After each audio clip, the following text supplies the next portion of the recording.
Hello, you're listening to Count Richard von Coudenhove Kalergi. Today is Saturday the 5th of April, and I suppose the purpose of my video today is I grew up in Rathfarnham, and one of the more famous and tragic disappearances from Rathfarnham was what happened to Philip Kearns, who disappeared back in 1986.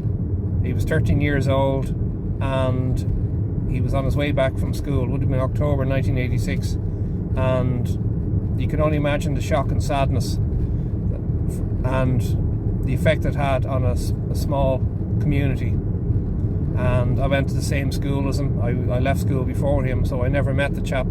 I didn't know of him, but it's still absolute tragedy as to what happened to that young man. But today, on the 5th of April, the year 2000, another gentleman from Rathfarnham disappeared, and his name was Kieran Burke. But this time he disappeared in Yosemite National Park. And I first came across this case by a retired FBI investigator called David Pallades, who wrote a book called Missing 411, and who dealt about the number of people that went missing in national parks in America. It's quite an extraordinary read, and I've always had an interest in paranormal, and he, I suppose, would branch into elements of that. But he was originally an FBI investigator and has done regular YouTube videos, and in fact I'm going to put links to one of his programs he did recently, the last couple of days, about a case of someone that a body was found on a beach in Sligo, and to this day, even with the advances in DNA, they haven't been able to identify who this person actually was.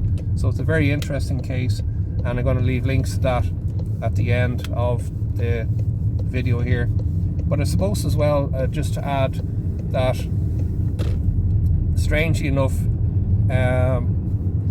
another person who actually disappeared, who I knew personally, was a lady called Claire Boylan, and she disappeared on the 2nd of March 2003, and she used to work in a bookshop in Rathmines, and she was a very nice girl. I knew her personally, and she disappeared from her home in Terranure, was supposed to visit a friend of hers in Tullamore, never showed up, and when she was supposed to open up the bookshop,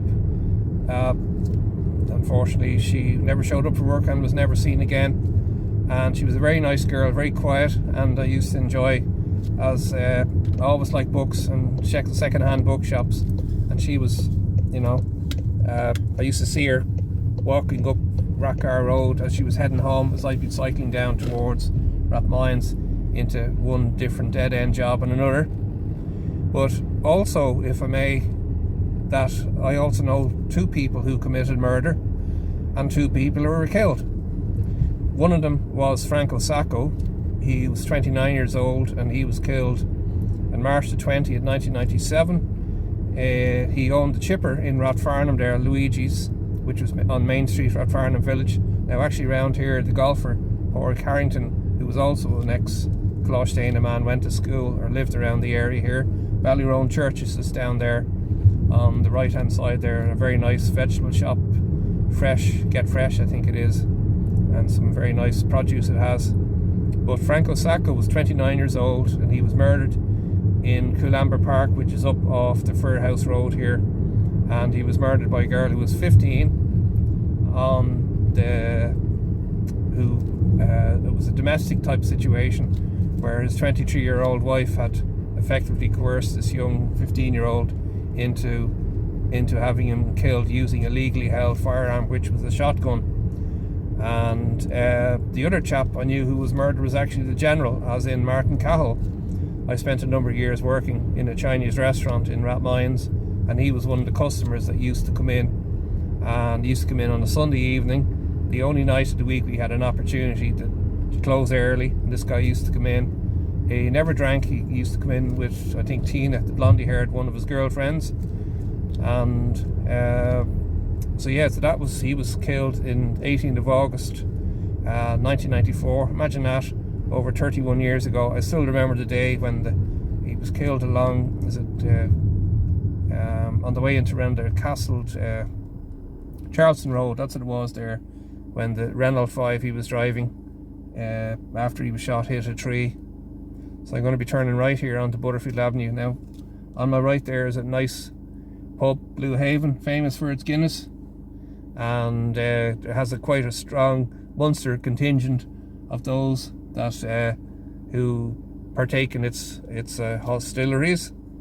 And the other is in relation to the two people that I knew who committed murder.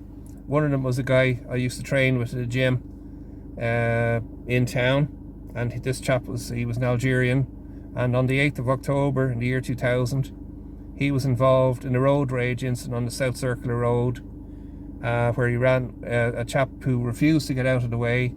He pushed against him with his car. He still wouldn't get out of the way, to the extent that the chap jumped onto the bonnet of his Jeep, and so he drove off with this chap hanging onto the car, and the poor man fell off and banged his head and was killed. And he fled to Algeria and came back to face charges of, rather than manslaughter, but a charge of reckless endangerment, and he was banned for 5 years and had to pay a fine for €10,000 after voluntarily surrendering himself, you know. And the second chap I knew who committed murder was a chap I used to play snooker with years ago in Rathmines, have a couple of pints and slatteries afterwards. And Richard Dunn was a snooker hall. Now look, this is all this nonsense for the Dodder cycleway along, this is Butterfield Avenue here, so we'll be heading up towards the Orchard pub, and you can see this has been going on for months now. But yeah, this chap, his name was Robert, and I used to play snooker with him, and he murdered his girlfriend back in the late 1960s. He strangled her, walked up to Rathmines police station and confessed to her brutal murder, sadly, and he did 7 years for that. But rather shockingly, years later, in the early 1990s, actually he was charged with child molestation and went back into jail for that, which is something I never knew about. And I was walking down Grafton Street one day, but who did I see walking towards me but him? And I went, oh shit, to myself, and I just looked at him and he looked at me, and that was it. And I never saw him again. But it just goes to show that with the kaleidoscope of life, that ordinary people sometimes find themselves in extraordinary situations. And I'll just end with something on the lines of, I've shaken the hands with the hand of a man that shook the hand of Adolf Hitler, and I've shaken the hand of a man that shook the hand of Charles Lindbergh. So I'll say good night, good luck, and God bless, and may Kieran Burke's soul rest in peace.